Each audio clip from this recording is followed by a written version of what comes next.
안녕하십니까. 금요일 아침 여수 MBC 뉴스투데이입니다. 더불어민주당 후보 경선이 막바지를 향하고 있습니다. 여수 갑은 현역인 주철현 예비후보, 여수 을에서는 조계원 후보가 본선에 올랐습니다. 유민호 기자입니다. 민주당 여수갑 경선에서는 현역 주철현 후보가 본선에 올랐습니다. 주 후보는 상대인 이용주 후보와 고소고발까지 벌인 난타전 끝에 공천장을 따냈습니다. 여수갑에서는 재선을 노리는 주 후보와 국민의힘 박정숙 후보의 1대1 대결이 이뤄질 예정입니다. 서로 상생 협력에 가면서 공동 공약을 개발해서 내걸고 또 공동 선대위를 구성해서 함께 노력을 해서 여수 발전을 지난 4년간 정체되어 있던 여수 발전을 좀 가속화시키는. 여수을은 도전자 조계원 후보가 본선행을 확정했습니다. 조 후보는 현역 김혜재 후보와 TV토론, SNS에서 공방을 주고받으며 치열한 경쟁에서 승리했습니다. 남은 한 달 동안 일단 최대한 겸손하고 최대한 정열적으로 시민들을 만나고 시민과 함께 승리하는 선거를 만들어내겠습니다. 여수갑보다 여수을은 변수가 더 있는 상황입니다. 본선에서 후보들 간 다자구도가 펼쳐질 전망입니다. 먼저 민주당 경선 전 탈당을 선언한 권오봉 후보가 지난 2018년 지방선거에 이어 무소속 당선을 노리고 있습니다. 국민의힘 김희택 후보와 전남에서 가장 젊은 도전자인 진보당 여찬 후보도 표심을 공략 중입니다. 이에 맞서 민주당 두 후보는 지역 공약을 함께 발표하는 등 공동전선을 형성해 선거에 나설 계획입니다. 이번 민주당 여수갑을 선거구 경선이 마무리되면서 전남 동부권에는 서동영 권양엽 후보가 경합 중인 순천광양 곡성 구례을 경선만 남은 상태입니다. 해당 경선은 오늘부터 이틀간 진행되며 100% 일반 국민 여론조사로 치러집니다. MBC 뉴스 유민호입니다. 민주당 경선에서 패배한 고흥, 보성, 장흥, 강진 선거구의 김승남 예비후보가 권리당원 명부 불법 유출 의혹을 제기하며 경선 무효를 요구했습니다. 김승남 예비후보는 문금주 예비후보 측이 민주당 권리당원 명부를 불법으로 유출한 사실을 경찰이 확인했다며 민주당 선관위는 신속하게 조사를 벌여 문 후보의 후보 자격을 박탈하고 경선 무효를 결정해야 한다고 주장했습니다. 이에 대해 문 후보는 김 후보가 주장하는 내용과 명부는 자신이 전혀 알지 못하는 것이며 김 후보는 경선 결과에 승복해야 한다고 반박했습니다.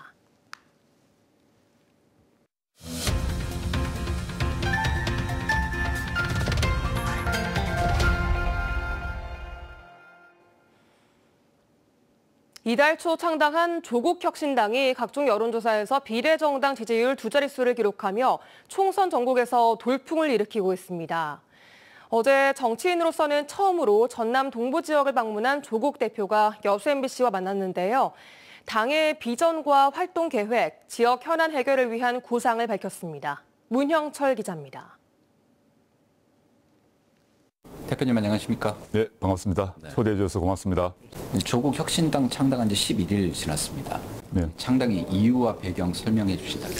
네, 제가 윤석열 정권 출범 이후에 한 2년이 지났는데 2년을 쭉 지켜보다 보니까 윤석열 정권의 그 무능함, 무책임함, 무도함이 우리나라 대한민국의 근본 토대와 기둥을 무너뜨리고 있다는 판단을 했습니다. 그래서 이 문제에 대해서 심각한 고민을 하고 있다가 저 개인이 국회의원이 한 명이 된다, 이런 문제가 아니다라는 생각을 했습니다. 동지들과 국민들과 함께 판을 좀 바꿔봐야겠다라는 결심을 하고 창당을 추진했고 실제 창당을 이루어냈습니다. 네, 돌풍이라고 표현할 수 있을 만큼 각종 여론조사에서 비례정당 지지율이 높게 나옵니다. 네네. 이유는 뭐라고 생각하세요?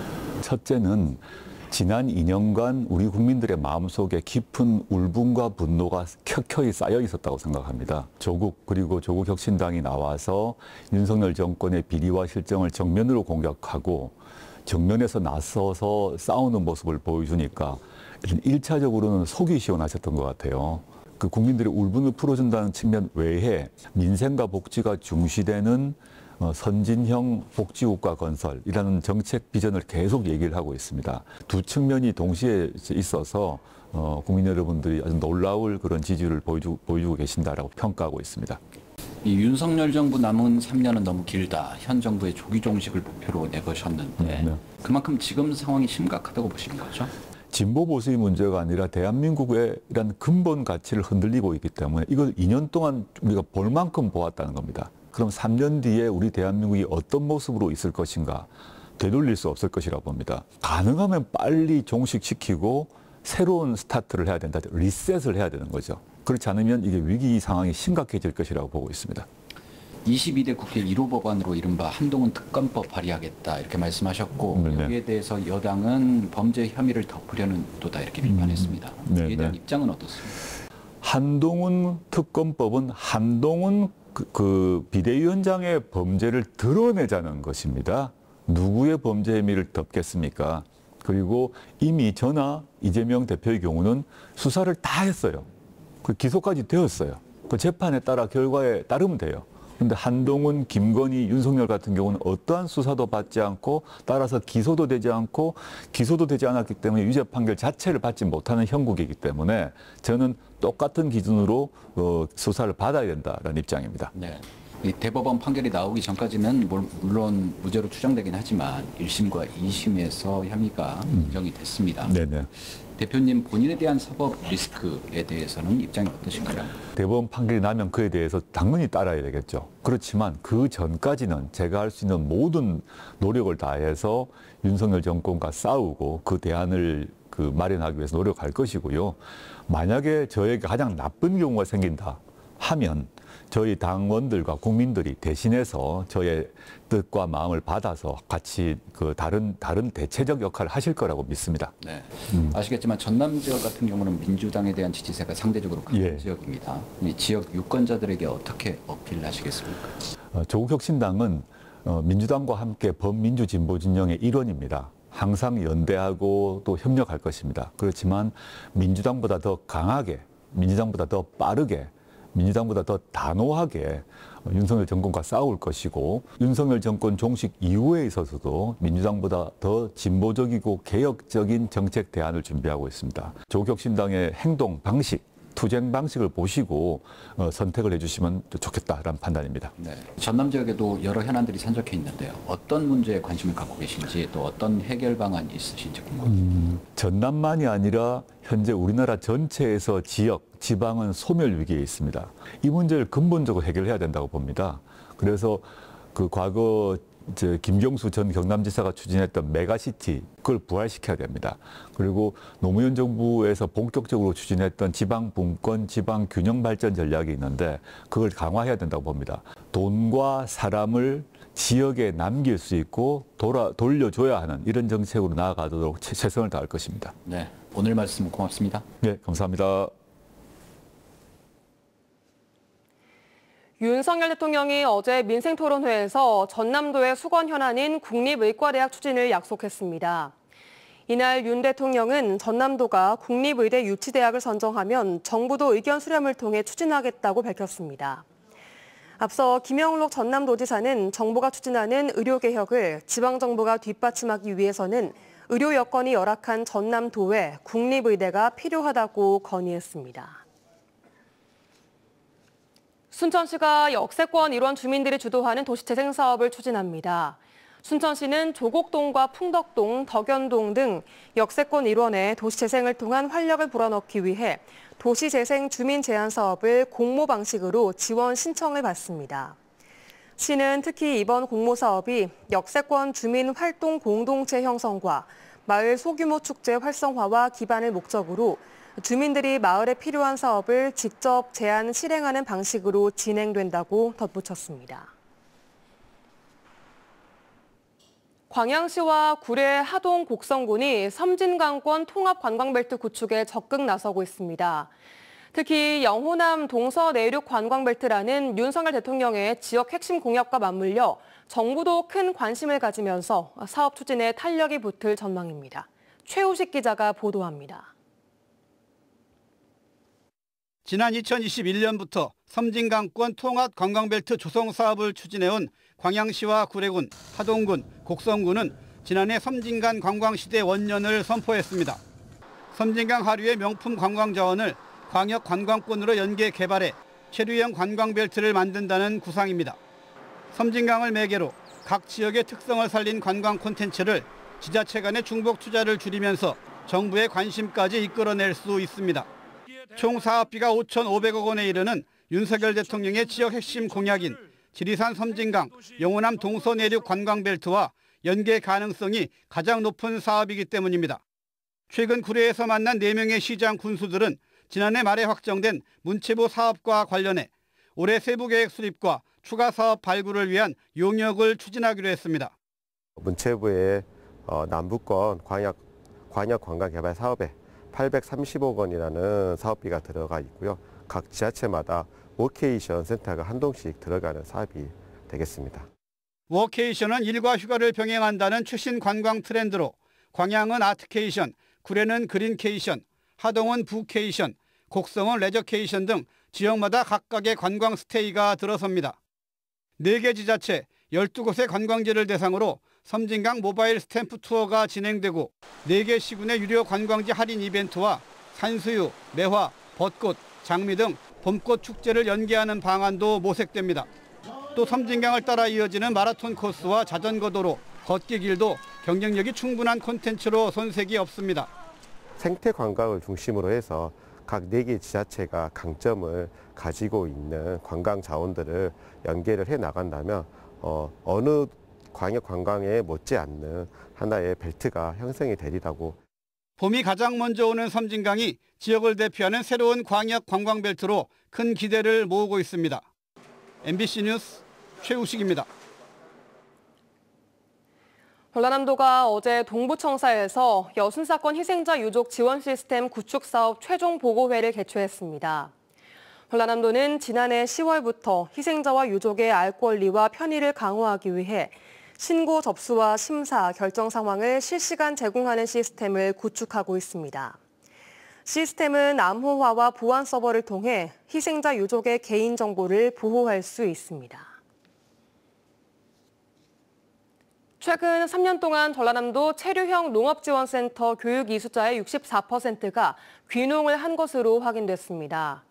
전라남도는 해남과 강진 등 6개 시군에 체류형 지원센터를 운영해 해마다 495명이 귀농 교육을 받을 수 있으며 최근 3년 동안 교육을 받은 693명 가운데 443명이 전남에 정착한 것으로 집계됐습니다. 전라남도는 오는 2031년까지 1개 시군당 1개 지원센터를 각각 구축할 방침입니다. 물김값이 사상 유례 없는 폭등세를 보이고 있습니다. 지난해보다 많게는 5배 이상 오르면서 김 가공 공장에서는 물김을 구하지 못하는 품귀 현상까지 빚고 있습니다. 김윤 기자가 보도합니다. 김 가공업체들이 몰려있는 목포 대양산단의 한 김 가공 공장입니다. 물김을 세척해 절단하고 마른 김을 만드는 자동화 시설을 갖추고 하루 최대 24,000속을 생산할 수 있습니다. 하지만 요즘은 공장을 100% 가동하지 못하고 있습니다. 마른 김을 생산하는 원료인 물김을 예년만큼 구할 수가 없기 때문입니다. 지금 마른 김 생산이 제대로 안 되고 있는 상태입니다. 전년 때는 일일 한 24,000개 정도 생산했는데 올 같으면 지금 약 2만 개, 한 80% 생산하고 있습니다. 하지만 전국 김 생산량의 80%를 차지하는 전남의 2024년산 김 누적 생산량은 28만 7천여 톤으로 지난해보다 8%가량 증가했습니다. 이처럼 생산량 증가에도 물김 가격이 상승하는 것은 이례적인 현상입니다. 한국산 김의 올해 누적 수출액이 사상 최고치인 7억 달러를 넘어서는 등 수출 증가와 이웃 나라인 일본에서 올해 김 생산량이 절반 이상 감소한 것이 원인으로 분석되고 있습니다. 결론적으로 말씀드리면 세계적인 김 소비 확대로 수출 시장은 커지고 있으나 일본 등 작황 부진으로 수급이 불안정해지면서 수요 공급 원칙에 따른 김값 상승 요인이 아닌가 판단됩니다. 수출 증가와 일본의 김 흉작이라는 이중 효과 덕에 물김 120kg 한 망은 지난해보다 2배 이상 뛴 30만 원을 훌쩍 넘어서는 등 귀하신 물건이 되고 있습니다. MBC 뉴스 김윤입니다. 지난 4년 동안의 5.18 진상규명 조사활동 결과를 담은 개별 보고서가 공개된 가운데 조사위가 보고서 내용과 조사 과정이 부실했다는 지적에 대해 해명했습니다. 5.18 진상규명조사위원회는 보도자료를 내고 계엄군 자위권의 중요 쟁점인 무기고 피습 시점 조사에 대해 나주 남평지서의 무기 피탈 시점은 오전에 무기가 피탈됐다는 당시 경찰서장의 진술을 배제할 수 없다는 일부 의원들의 반대로 진상규명 불론 결정을 냈다고 해명했습니다. 또 조사위는 계엄군이었던 권일병의 사망 원인이 개별 보고서별로 다르게 진술되고 있다는 지적에 대해서는 전원위에 수차례 수정 요구가 있었지만 조사관이 제대로 반영을 하지 못해 불능 결정이 났다고 밝혔습니다. 순천대학교와 청암대, 전남대학교 여수 캠퍼스가 올해도 1,000원의 아침밥을 운영합니다. 이번 사업은 정부와 전라남도 대학이 총 3,000원을 지원하며 학생은 1,000원의 양질의 아침 식사를 이용할 수 있습니다. 특히 고물가에 따른 생활비 부담이 커진 상황에서 대학생의 만족도가 높고 전남 쌀 소비 촉진 효과도 거두고 있습니다. 거리 공연 활성화와 공공장소 이용 기준을 담은 조례안이 전남도의회 상임위 심사를 통과했습니다. 최병용 전남도 의원이 대표 발의한 이번 조례는 거리 공연 활성화에 기여한 예술가를 포상하고 무분별하게 이루어지는 공연에 대한 관련 법규와 공공장소 이용 기준 등을 포함하고 있습니다. 해당 조례안은 오는 20일 도의회 임시회에서 최종 의결될 예정입니다. 순천만 국가정원이 6개월여의 정비기간을 거쳐 다음 달 1일 새롭게 개장합니다. 순천시는 순천만 국가정원이 지난 6개월여 동안의 정비기간 동안 아날로그적 요소를 더욱 강화하고 인공지능과 디지털 기술, 애니메이션 요소 등이 융복합된 콘텐츠들이 새롭게 강화돼 볼거리와 즐길거리가 풍성한 새로운 공간이 될 수 있을 것이라고 전망했습니다. 특히 지난해 정원에서 특별한 하룻밤을 선사했던 가든스테이 쉴랑게는 일과 휴식 모두를 만족시킬 수 있을 것으로 기대하고 있습니다. 순천시는 다음 달 1일 새롭게 조성된 스페이스 허브에서 개막식 행사를 개최할 계획입니다.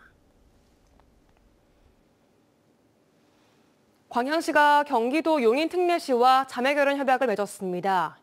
정인화 광양시장과 이상일 용인특례시장은 어제 광양시청에서 상생 발전을 위한 자매결연식을 갖고 문화와 복지, 경제 등 다양한 분야에서 주민의 이익 증진과 삶의 질 향상을 위한 협력 사업을 적극 발굴하기로 했습니다. 용인특례시는 인구 110만 명의 수도권 대도시로 도농복합 지역에서 핵심 산업도시로 성장하는 과정이 광양시와 유사하다는 평가를 받고 있습니다.